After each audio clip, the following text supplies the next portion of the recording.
Bonjour, nous sommes le 1er janvier 2021 et la tradition veut qu'on dise bonne année. Vous avez compris tout de suite, j'ai dit la tradition veut que, c'est-à-dire que je ne suis pas tout à fait enthousiaste à le faire parce que je ne suis pas sûr que ce sera une bonne année. J'ai l'impression que ce processus d'effondrement dont moi, avec un certain nombre d'autres personnes, répétons depuis, en tout cas sous forme de vidéo depuis 13 ans, qu'il faut absolument faire quelque chose parce que sinon ça va devenir, on va tomber dans des processus irréversibles.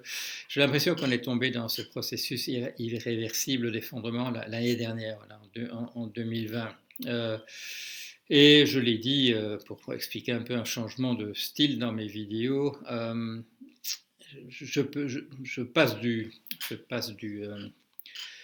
rôle de lanceur d'alerte en disant casse-cou, attention, attention. Je passe plutôt à celui de, comment dire, pas vraiment de chroniqueur parce que là ça demande énormément de temps. Et puis, voilà, c'est difficile à ce moment-là, dans un effondrement, de distinguer le détail de ce qui est vraiment important. Mais je vais continuer à jouer le rôle que je joue depuis que je me suis engagé dans la recherche scientifique, c'est-à-dire il y a vraiment très longtemps, d'analyser les choses. Alors, comment je vais appeler cette vidéo? J'hésite entre deux titres. Jorion roule par la Macédoine et dommage que John Le Carré ne soit pas là le 6 janvier. Voilà. Alors, vous savez, il y a un certain monsieur Trump qui dit je peux tuer quelqu'un sur Fifth Avenue, on va dire sur les Champs-Élysées, et personne ne me dirait rien. Et moi, j'ai une chance énorme, c'est que je peux donner n'importe quel titre à mes vidéos et vous avez l'amabilité de les regarder. Je donnerai peut-être encore un autre titre, mais vous verrez que les deux titres provisoires, en tout cas, ne sont pas sans rapport avec ce que je vais dire. Alors, Jorion roule pour la Macédoine. Ça se passe comme ça.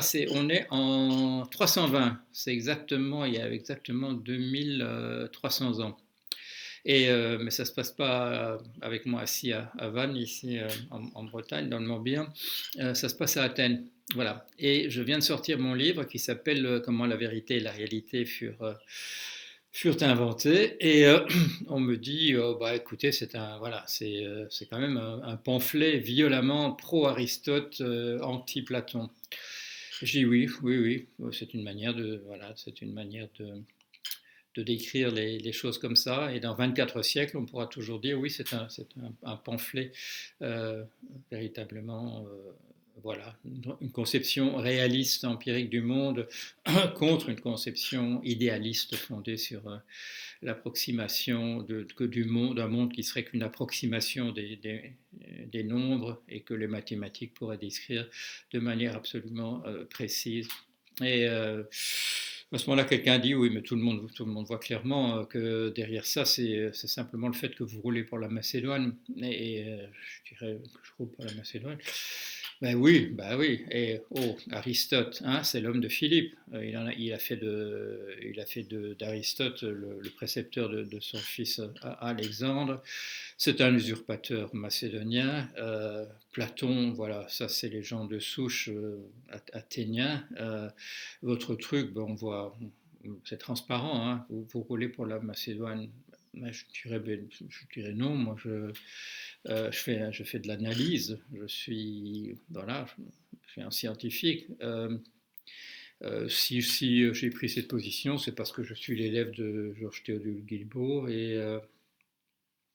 et voilà, il avait écrit Leçon d'à peu près. C'est une justification de dire que les mathématiques font un travail de description approximative par rapport au monde tel qu'il est. Le monde n'exprime pas les nombres. Si le monde exprimait les nombres, on pourrait mesurer la diagonale du carré avec la même unité que son côté, ou bien on pourrait mesurer la circonférence ou la surface, l'aire d'un cercle avec la même unité que son rayon ou son diamètre.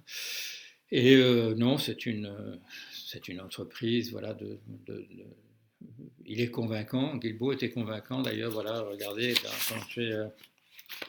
quand j'ai publié cette compte rendu, il m'a écrit gentiment une lettre, voilà, en tête de l'école pratique des hautes études, et ça se termine par D'abord troublé d'être nommé maître, j'en accepte l'ironie à cause des 100 livres qui suivent.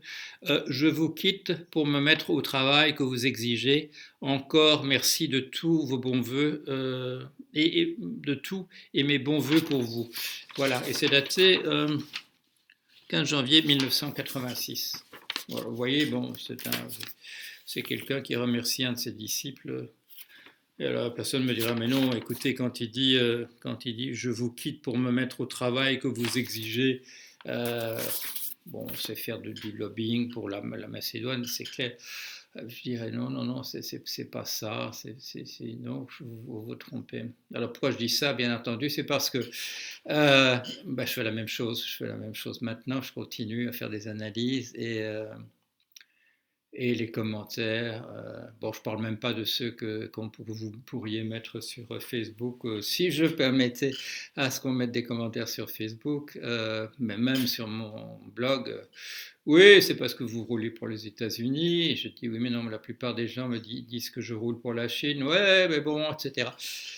On n'accepte pas. On n'accepte pas que les gens aient un rôle d'analyste. On est dans un monde manichéen où on est pour ou contre. Et pourtant, si je disais, voilà, Jorion, on va écrire un livre sur le football, euh, si vous me connaissez un tout petit peu, vous savez que ce ne sera pas un livre qui s'appellera pourquoi le PSG est le meilleur de tous ou pourquoi l'Olympique de Marseille, ce sont des gens vraiment les meilleurs parmi.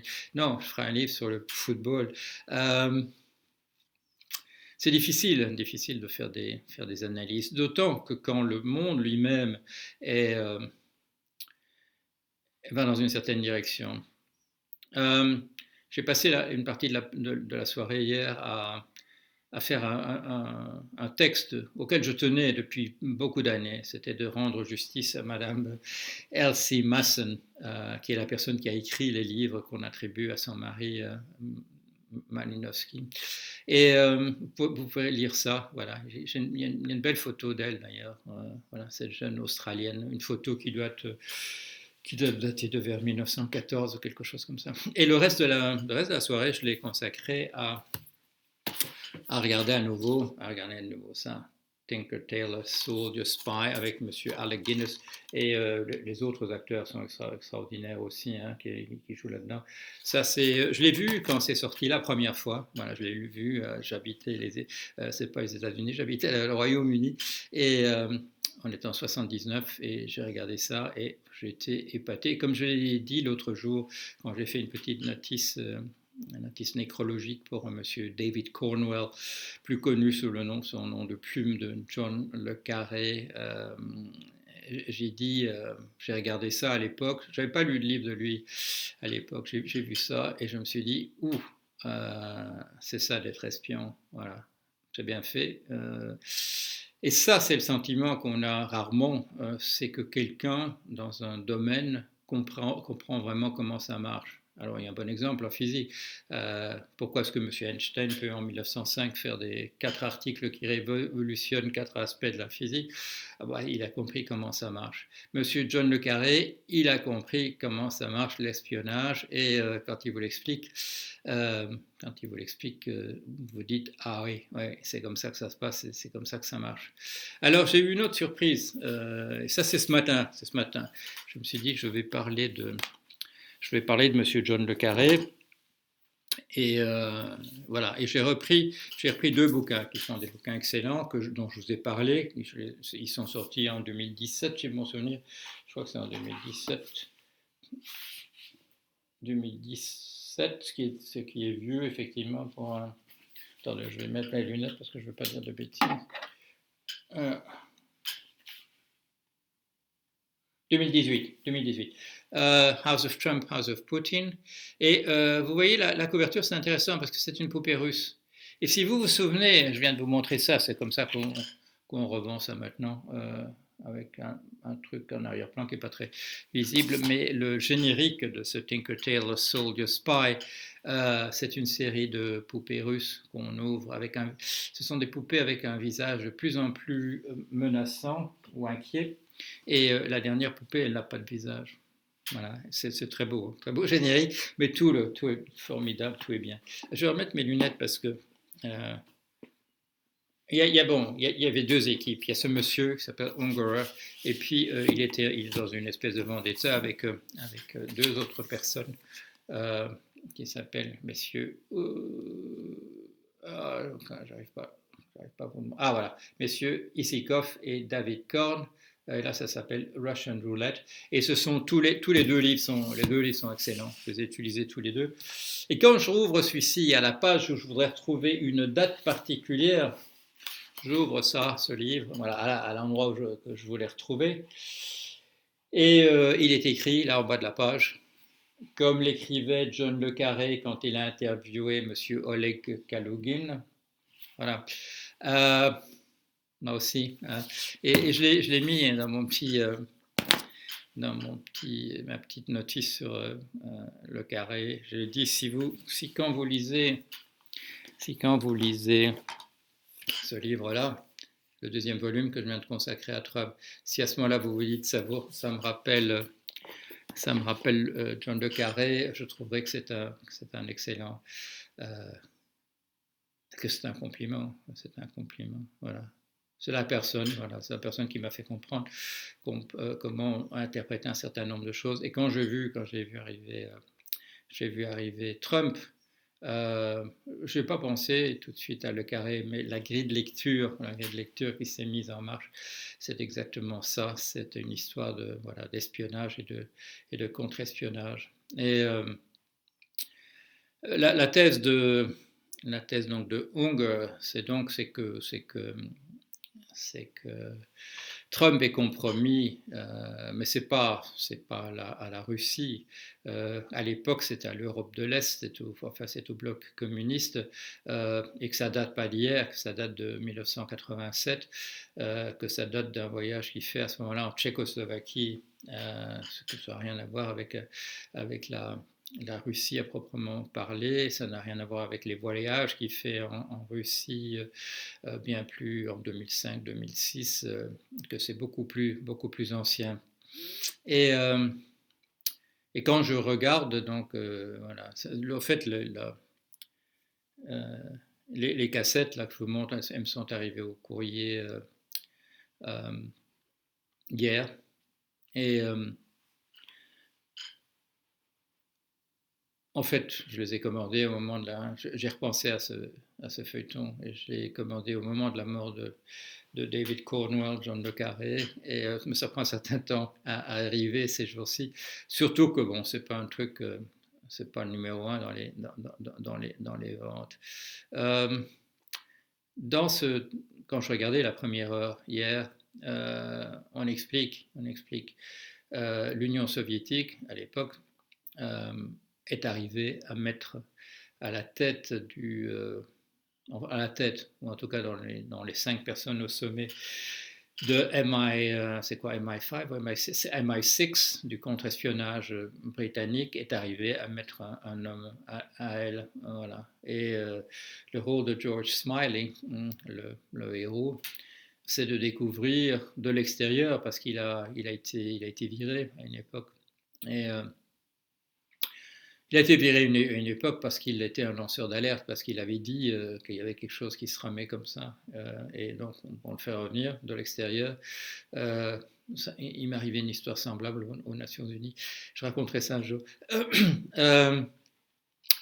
Et donc, ils disent, les gens qui discutent là, pour essayer de trouver qui ça peut être, ils disent qu'il ne faut pas regarder dans les années récentes. Les Russes, ils mettent des gens, ils préparent des gens 30 ans, 20 ans, 25 ans, 30 ans avant de les activer, avant de les utiliser. Et il est question en 88 au retour de Trump de Tchécoslovaquie.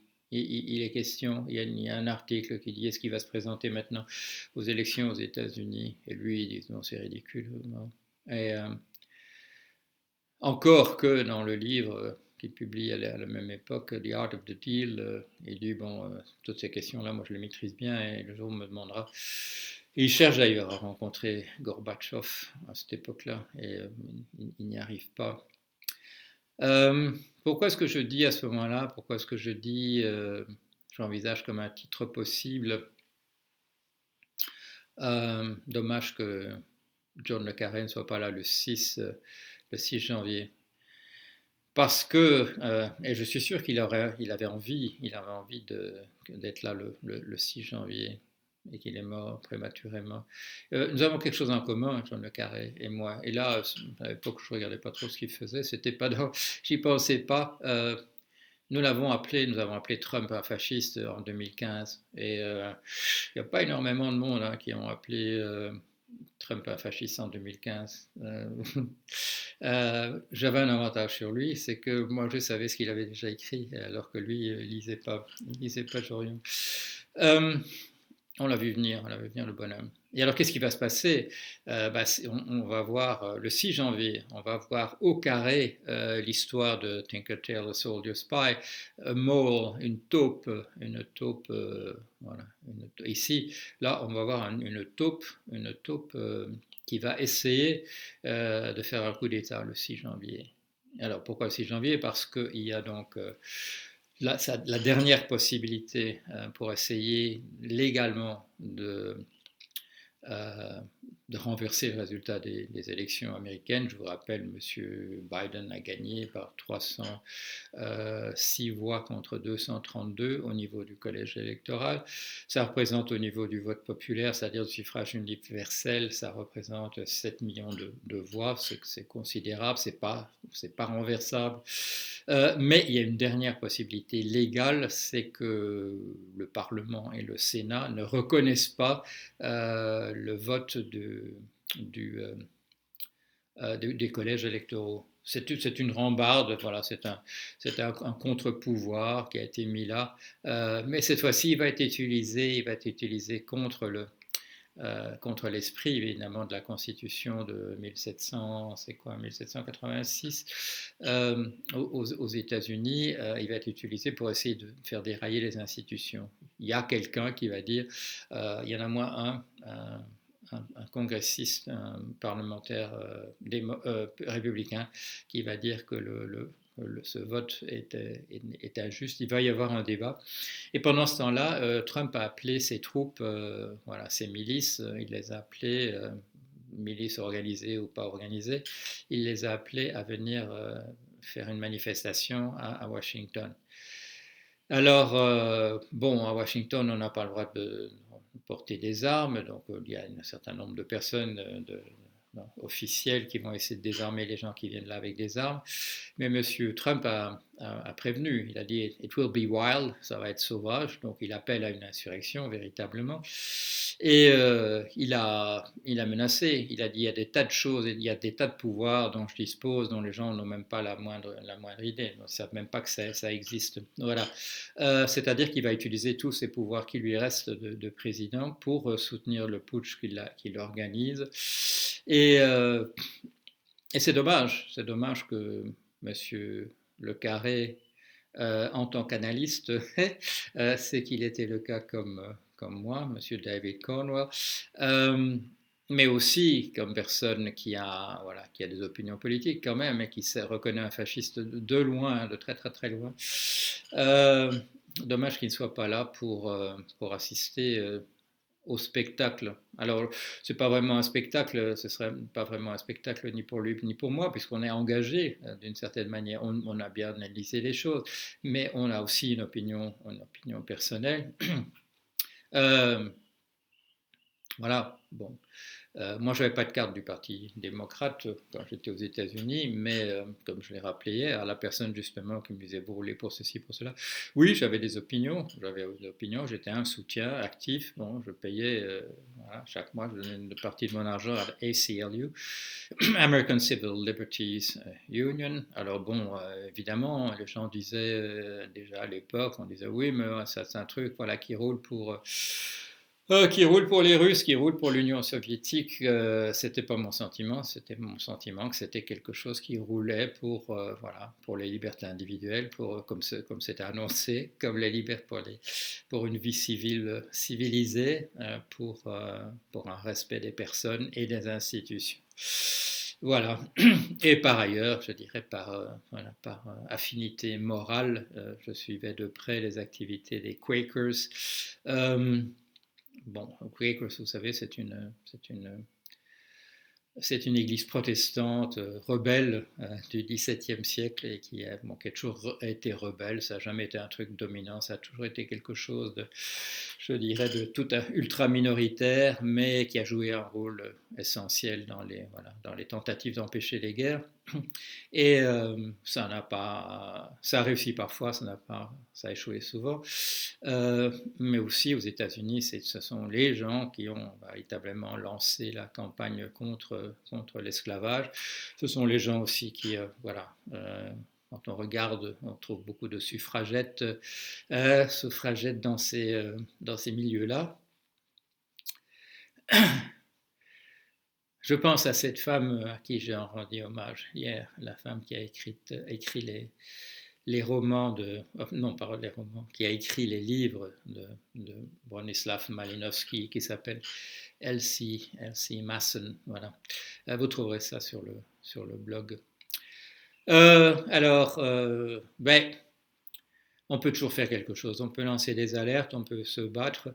Quand c'est des effondrements, ça devient plus compliqué, hein, d'autant que nous sommes, voilà, c'est M. Wolfram qui a dit ça. Il a dit il y a pas mal d'années déjà. J'ai sorti l'autre jour un livre je crois que c'était un livre de 86, voilà, de la même époque que Trump se rend en Tchécoslovaquie, où il laissait entendre que le monde est un automate cellulaire. Et ben, il l'a redit avec beaucoup plus de force à partir de 2019 et surtout l'année dernière. Qu'est-ce que ça veut dire? Ça veut dire que le monde est déterministe. Nous sommes dans des parcours déterministes. Et quand je déciderai tout à l'heure de choix, quand je déciderai pour un titre pour cette vidéo, ça aura été en fait écrit de toute éternité. Ça ne m'empêchera pas de me gratter le crâne, comme je le fais déjà devant vous, mais je dirais toute la dynamique humorale, tout ce qui fait que j'entends moi-même ce que je dis et que ma dynamique d'affect repart aussitôt pour essayer de corriger le tir ou pour insister dans la même direction. Tout ça, c'est un automate cellulaire. Et ça ne surprend pas hein, quelqu'un qui a été formé à la psychanalyse. Je veux dire, je l'ai dit il y a beaucoup d'années, une fois qu'on se dit il y a de l'inconscient en plus du conscient, et qu'on se dit à quel endroit est-ce que se trouve exactement la barrière entre les deux, le seuil entre les deux, vous pouvez remonter l'inconscient vous remonterez jusque tout en haut. Et quand vous regarderez derrière vous où sont les décisions conscientes qui n'ont pas été décidées en réalité dans les coulisses, il ne reste rien, n'est-ce pas? Donc, si vous lisez Freud et que vous en tirez toutes les conséquences, et que vous ajoutez un peu de Lacan, parce que lui aussi il avait compris ça, vous arrivez à du Wolfram, je dirais, sans grande difficulté. Nous sommes dans un processus qui est un processus déterministe. Dans la question, je vais terminer par un peu de théologie quand même, hein, pour la nouvelle année. Dans la question des futurs contingents, quand le Christ dit à Simon, qui deviendra Pierre, avant que le coq ait chanté 3 fois, tu m'auras trahi. Avant que le coq ait chanté, tu m'auras trahi 3 fois. Est-ce que le Christ, en tant que Dieu, sait ce qui va se passer ou est-ce qu'il ne sait pas? Est-ce qu'il ne sait pas? Alors la réponse, elle est chez Wolfram. Dieu sait que le monde est déterministe, il sait que tout va se passer, mais il y a des plages à l'intérieur de ce processus qui sont quand même imprévisibles parce qu'on ne peut pas calculer à l'avance quel sera l'état de la grille dans les moments suivants. Donc, le monde est déterministe, mais il y a des zones de déterminisme non prévisibles. Voilà, allez, ça ne nous rassure pas sur l'année prochaine, mais voilà le monde dans lequel on est. J'essaye de vous communiquer sans rouler pour personne là où je crois que nous en sommes. Et tant que j'en aurai la possibilité, tant qu'il y aura de l'électricité dans mon cerveau d'un côté et dans mon ordinateur d'autre part, j'essaierai de continuer à faire ça dans un monde où cela fait une différence et d'une autre manière, ça n'en fait pas. Allez, à bientôt.